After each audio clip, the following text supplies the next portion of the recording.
Hey, it's Evan Carmichael, and I make these videos because chances are you are the most ambitious person in your circle, but you know you're capable of more. And you get that push by surrounding yourself with the best. So today, let's learn from one of the best, Les Brown, and my take on his top 10 rules to success. Enjoy. Okay, let's kick it off with rule number 1. Find your true self. I believe that all of us are born unique, but most of us die copies. You got to find out what is it that turns you on, what resonates with you. One of the things that I realized and what allowed me to become successful as a speaker, the speaking industry has been hijacked by people who speak to sell, and it's okay to do that and make money. I speak to change lives because somebody spoke and change my life. So this is my passion. This is my drive. This is something that I feel in my heart. And so the key to that hunger-driven life is a heart-centered life. I didn't do what I'm doing for years because of my programming, because of the culture in which I was raised in. I would see other people with degrees and PhDs and MBAs and credentials I don't have, and I convinced myself I couldn't do it. But Mr. Washington, on that day, we became friends, and he taught me not only someone's opinion of you does not have to determine your reality. He said that you have to work on yourself and you have to have an unstoppable attitude, and no excuse is acceptable, and you've got to make it a priority, a non-negotiable in your life, and hold a constant vision of what it is you want to achieve. See it accomplished and go all out. Find a way to win. In spite of the setbacks, in spite of the disappointments, in spite of your failures. Rule number 2, always keep learning. The biggest leadership gap in our generation is the unwillingness by the majority of people to see the value of perpetually learning. That we have to be willing to commit ourselves to what Alvin Toffler talked about, to unlearn, learn, and relearn. Because today, innovation creates new ignorance. And new ignorance can only be eliminated by education. Knowledge is the new currency. And so as we look at ourselves, look at our goals and dreams, we must continuously upgrade our knowledge so that we can stay ahead of artificial intelligence. Rule number 3, be a great storyteller. Part of what allowed me to break through that the speaking industry with the Good Old Boys Network, and they were going around, the speakers were giving speeches and regurgitating information, as you are aware, from the book Think and Grow Rich by Napoleon Hill. Yes. Well, my mentor, Mike Williams, who wrote the book called The Road to Your Best Stuff, The Road to Your Best Stuff. He said, Brownie, if information could change people, everybody would be skinny, rich, and happy. Yes. Yeah, so what I do and how I train speakers is to use your story to create an experience. Oliver Wendell Holmes said that once a man or woman's mind has been expanded with an idea, concept, or experience, it can never be satisfied to going back to where it was. So you attract the attention, and with an experience that you create, the experience of your customer, the experience that you're able to create, and that interaction with the people that you want to attract, that you then direct that attention. There's a reason that Steve Jobs said the storyteller is the most powerful person in the world. And he knew that. Here's a guy to talk about a product, and people have set up camp outside the store for 2 and 3 days, sleeping outside to get something they haven't laid hands on. They just heard the story about it. Khalil Gibran, in the book called The Prophet, he said, more than thirst and hunger, humans need stories. Rule number 4, live the life of service. To me, success is living a life of service. It's thinking about how is it that my life can be an instrument to leave the world in better shape than how I found it. It's what is it that I can do, that I can give to others, that I bring If it's my music, if it's my artwork, if it's my words, if it's living a life of a Mother Teresa, if it's one of Winston Churchill, if it's a President Barack Obama, it's about making an impact with your life. To me, of being of service to humanity. That to me, doing something that's a passion of yours, that you feel in your heart. Where the heart is, there your treasure is also. That to me is living a life of success. Also, if you want to have more self-belief and more self-confidence, I've created a special free program where every day for the next 254 days, I will send you an unlisted video to help you boost your self-belief and self-confidence. The link to join for free is in the description below. We have so much energy that can take us so far. It's necessary that you hook up with some other energy that can take you to the next level. I hooked up with them. They said, let's go. I said, away we go. If you're going to compete today, that you look for ways to amaze your customers. Rule number 5, find a coach. Talk to me about the value of a coach, having a coach, and having a mentor. I'm glad you asked that question because my children, they don't understand. Daddy, why do you pay Mike Williams money every month as a coach? You're Les Brown.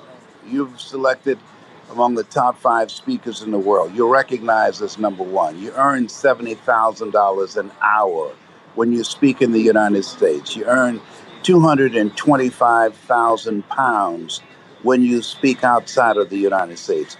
Why do you pay him every month?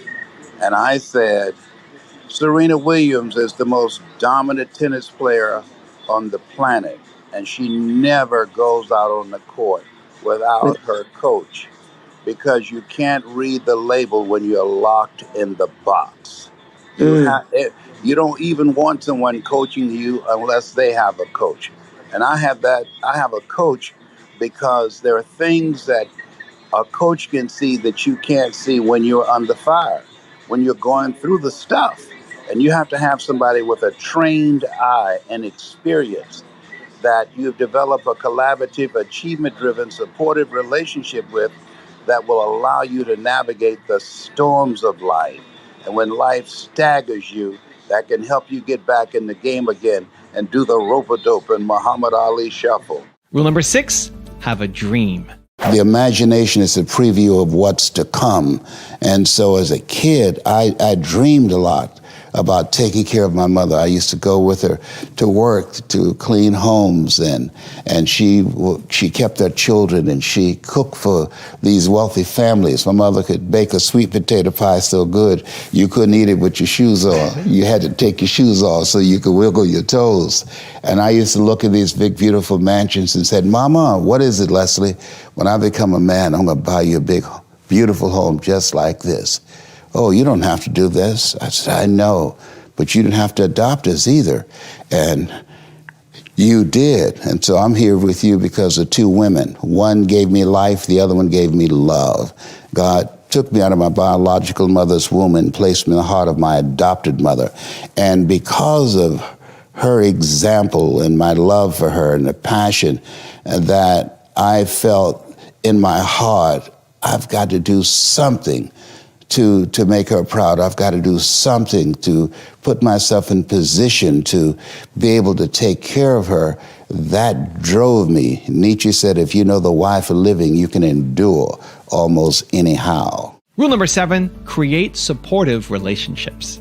Today, in order for us to make it, even before the coronavirus, the suicide rate in America had increased by 32%. Today, in order for us to make it, we have to create what we're doing now, collaborative, achievement-driven, supportive relationships. One of the major issues we're facing right now is loneliness. And one of the major determinants of a long life, I thought it would be plant-based diet or becoming a vegetarian or a vegan or exercise. It's positive social relationships. That's the main factor. Rule number 8, have the discipline to surrender. I have a son who suffers from a mental illness, bipolar. And many times, like during this period in the last few months, he has decided he didn't want to take his medication. I don't care how old your kids become, he's 35. They're always your children. So not only does it keep me up at night, but it keeps me singing a song. You about to make me lose my mind. Up in here, up in here. You about to make me act a fool up in here. I remember one night somebody called me and say, "Are you on Facebook?" I said, "No." Go to your son's Facebook, and he on there saying, "I spent more money on marijuana than I have on self-development. I'm Mrs. Mamie Brown's grandson." Let me tell you something. I needed some weed after watching him. So, the book of life said, "Think it not strange that you are faced in fiery furnaces in this world." It has been a humbling experience that I've been able to motivate and inspire young men around the world. And my son looked like I had him by myself, that I can't reach him. And so I have learned, Lord, grant me the serenity to accept the things that I cannot change. I can't change him. The courage to change the things that I can. I can change how I react, how I respond, and the courage to know the difference. And so I've learned to discipline myself to let go and let God. And once letting go, don't go back to God and get it. Just give it to Him. Yes, yes. That our kids come through us, but they come from God. And learn to surrender. Life is about surrendering and releasing. And I've learned the discipline to do that. But it hasn't been easy. Rule number 9, put yourself in OQP community. How can people that are listening to this now, especially if they're an adult that's got all those labels put on them, that's had their creativity squished, what process do they do to hear the voice? What sort of communion can they do to create that imagination that's going to allow them to get out of that and move towards something new? That's the reason why you designed this program, you and your team, for them to do that they have to expose themselves to something that will give them a different vision of themselves. And in addition to that, they have to put themselves in a community of what I call OQP, only quality people. A gentleman who dramatically transformed my life, I was a junior at Booker T. Washington High School in Miami, Florida, and I went in his class looking for another friend, and he said, "Go to the board and work this problem out for me." I said, "Sir, I can't do that." He said, "Why not?" I said, "I'm not one of your students." He said, "Do it anyhow." And the other kids started laughing, saying, "He's Leslie, he's DT." And he said, "What's DT?" His brother is smart, but he's the dumb twin. And I said, "I am, sir." And he came from behind his desk and he pointed at me. He said, "Don't you ever say that again. Someone's opinion of you does not have to become your reality." And he taught me 3 things. He said, if you want to become successful in life, young man, he said, number 1, you got to change your mindset. He said, you don't get in life what you want, you get in life what you are. Number 2, practice OQP. Only quality people. You earn within $2,000 to $3,000 of your closest friends. I found that out. I left all my broke friends. I say, y'all got to go. Because I used to be so broke, I'd pass a bank and trip the alarm, And the third thing he said, develop your communication skills, because once you open your mouth, you tell the world who you are. He said, those are 3 major things that you want to work on that will liberate you from living in Liberty City, living in poverty in Overtown. It will help to escape out of where you are right now, because I see you watching me and I know you want more. I can see the hunger in your eyes. That's why my book is about to come out called You Gotta Be Hungry. And rule number 10, the last one before a very special bonus clip, is fight for your territory. Life is a fight for territory. And once you stop fighting for what you want, what you don't want will automatically take over. Give you an example. 27 years ago, I was diagnosed with prostate cancer. Dr. 27 years ago. My gosh. Yeah, fourth stage cancer. And fourth stage prostate cancer. My PSA was 2,400. And so Dr. Alfred Golson said, Mr. Brown, you have fourth stage cancer.